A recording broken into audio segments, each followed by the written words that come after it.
भगवते वासुदेवाय। अथ चतुर्थोऽध्यायः। श्रीभगवानुवाच इमं विवस्वते योगं प्रोक्तवान् अहमव्ययम्। विवस्वान्मनवे प्राह मनुरिक्ष्वाकवे ब्रवीत्। एवं परम्परा प्राप्तम् इमं राजर्षयो विदुः। सकाले नेह महता योगो नष्टः परन्तप।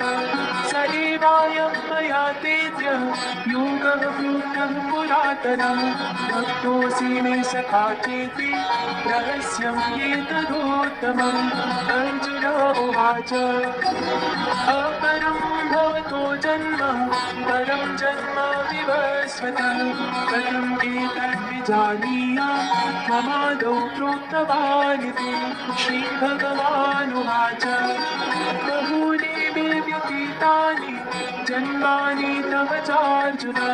तान्यहं वेद सर्वाणि न त्वं वेत्थ परन्तप। अजोऽपि सन्नव्ययात्मा भूतानामीश्वरोऽपि सन्। प्रकृतिं स्वामधिष्ठाय सम्भवाम्यात्ममायया। यदा यदा हि धर्मस्य ग्लानिर्भवति भारत। अभ्युत्थानमधर्मस्य तदात्मानं सृजाम्यहम्। परित्राणाय साधूनां विनाशाय च दुष्कृतां। धर्मसंस्थापनार्थाय सम्भवामि युगे युगे। जन्म कर्म च मे दिव्यम् एवं यो वेत्ति तत्त्वतः। त्यक्त्वा देहं पुनर्जन्म नैति मामेति सोऽर्जुन। वीतरागं भयक्रोधा मन्मया मामुपाश्रिताः। बहवो ज्ञानतपसा भूता मद्भावमागताः। ये यथा मां प्रपद्यन्ते तांस्तथैव भजाम्यहम्। मम वर्त्मानुवर्तन्ते मनुष्याः पार्थ सर्वशः। काङ्क्षन्तकर्मणां सिद्धिं व्यजन्त इह देवताः। क्षिप्रमपि मानुषे लोके सिद्धिर्भवति कर्मजा। चातुर्वर्ण्यं मया सृष्टं गुणकर्म विभागशः। तस्य कर्तारम् अपि मां विद्यकर्तारमव्ययम्।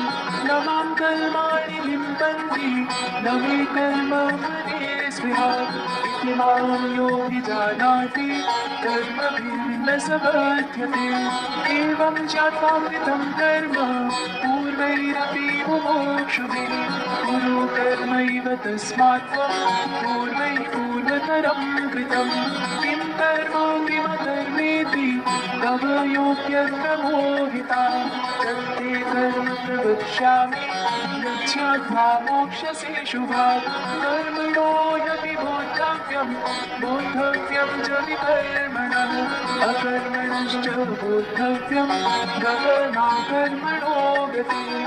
कर्मण्यकर्म यः पश्येत् अकर्मणि च कर्म यः स बुद्धिमान् मनुष्येषु स युक्तः कृत्स्नकर्मकृत्। यस्य सर्वे समारम्भाः कामसङ्कल्पवर्जिताः ज्ञानाग्निदग्धकर्माणं तमाहुः पण्डितं बुधाः।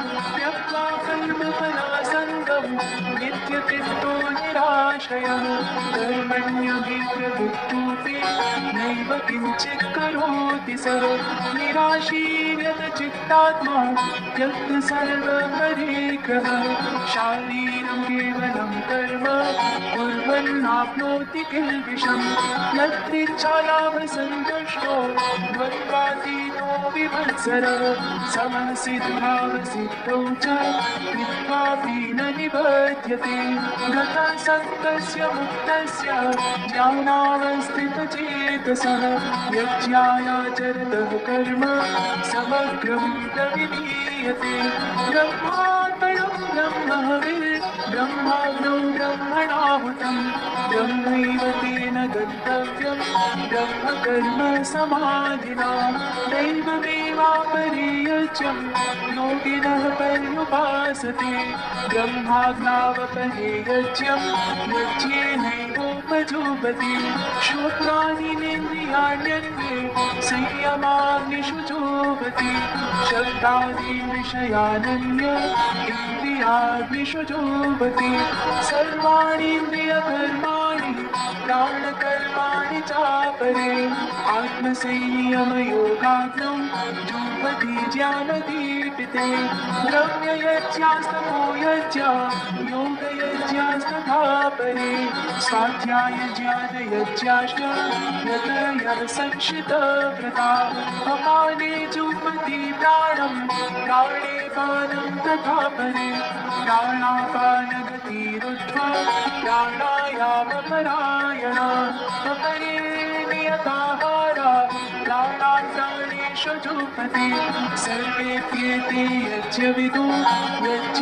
यज्ञक्षपितकल्मषा यज्ञशिष्टामृतभुजो यान्ति ब्रह्म सनातनं नायं लोकोऽस्य यज्ञस्य कुतोऽन्यः कुरु सत्तमा एवं बहुविधा यज्ञा विदधा ब्रह्मणो मुखे कर्मजान् विद्धि तान् सर्वान् एवं ज्ञात्वा विमोक्ष्यसे श्रेयान् द्रव्यमयात् यज्ञात् ज्ञानयज्ञः परं तपः सर्वं कर्माखिलं पार्थ ज्ञाने परिसमाप्यते तद्विद्धि परिपातेन परिप्रश्नेन सेवया उपदेक्ष्यन्ति ते ज्ञानं ज्ञानिनस्तत्त्वदर्शिनः यज्ञात्वा न पुनर्मोहम् एवं यास्यसि पाण्डव येन भूतान्यशेषेण गक्ष्यस्यात्मन्यतो मयि अपि चेदसि पापेभ्यः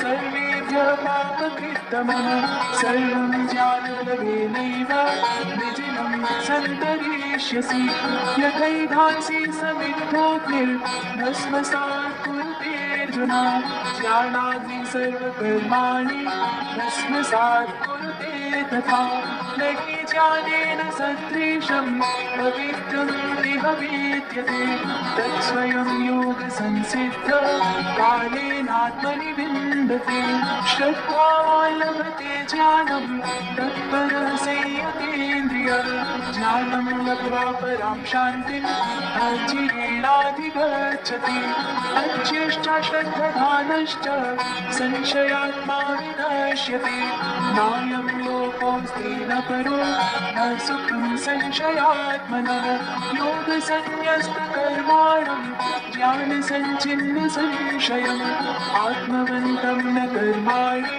निबध्नन्ति धनञ्जय तस्मादज्ञानसम्भूतं नित्स्थं ज्ञानासिनात्मनः चित्वैनं संशयं योगम् आदिष्टोत्तिष्ठ भारत ॐ तत्सदिति श्रीमद्भगवद्गीतासु उपनिषत्सु ब्रह्मविद्यायां योगशास्त्रे श्रीकृष्णार्जुनसंवादे ज्ञानकर्मसन्न्यासयोगो नाम चतुर्थोऽध्यायः।